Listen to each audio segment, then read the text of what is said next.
If you were anything like me, then you have gotten to that point where you're all done with the "I have to unconditionally love myself first before I can unconditionally love another person" bullshit. You know what that does? Feeds into my insecurities of lack and unworthiness. It's a blanket statement that provides no way of understanding what the roadmap to self-love looks like. By the way, self-love looks different to everyone. Our own paths are unique. I can guarantee there is someone out there right now who believes that unless they are perfect and have it all figured out, then they can't be unconditionally loved, and vice versa. How can I say this with such certainty? I was that person. I felt fairly certain that love would only come to me if I unconditionally loved myself, yet I had no idea how to do that. It made me feel like crap. And the worst part is that it wasn't true.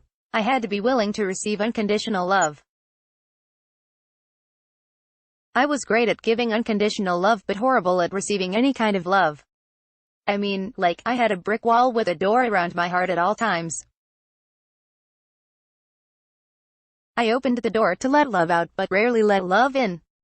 I can honestly say I've unconditionally loved 2 men in my short life thus far on this spinning blue planet. However, I could not accept nor receive their love.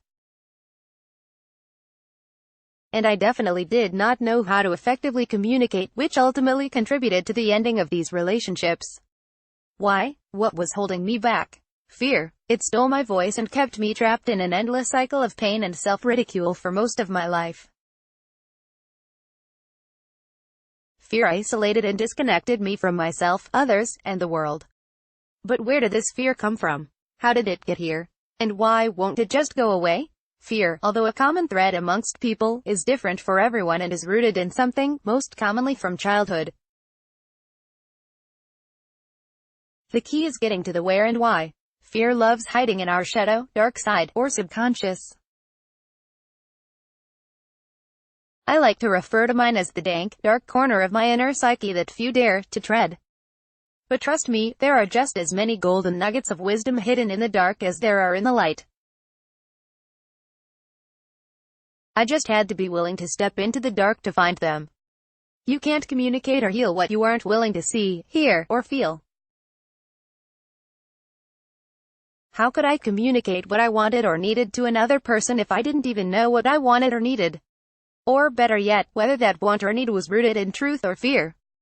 Confronting my fear, whether it was fear of abandonment, rejection, being too much, not being enough, or whatever the case was, allowed me to stand in my truth. The truth feels and sounds different. It holds a different, higher vibration and energy than fear. And once I did that, the communication with myself and others not only became easier but healthier.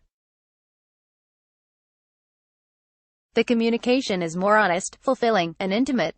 That's how you gain the connection between two people. However, we get so concerned about what the other person wants, is thinking, or how to even communicate at all that we lose ourselves in the process. I have found that bringing myself back to my truth and self-worth is where the words of being enough, worthy, and lovable find me, not me trying to find the words. When I stay true to myself, my connection to my wants, needs, and values are maintained, and ultimately the connection to the other person as well. So, how do you start? 1. First, it starts with open, honest communication with yourself. Get real with yourself. Start digging into your fear. When something comes up, ask yourself, why? Where did this come from? How does this make me feel? Why do I feel this way? Self-talk helps in these situations. It feels weird at first, but you get used to it eventually. 2. Start a journal or write a letter. Let go and write whatever comes up and out. Journaling or free writing can help clear the clutter in your mind and allows you to drop into your heart space to say the things you've been holding back in a safe way.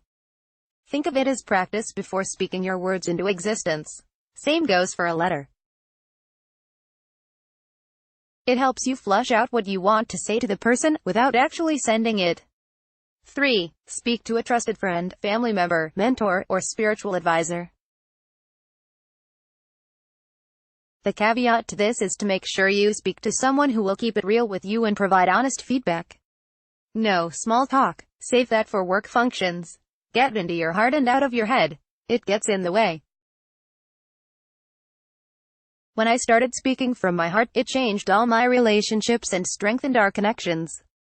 4. If you feel as if you need more support or guidance, then consider seeing a licensed professional counselor or coach.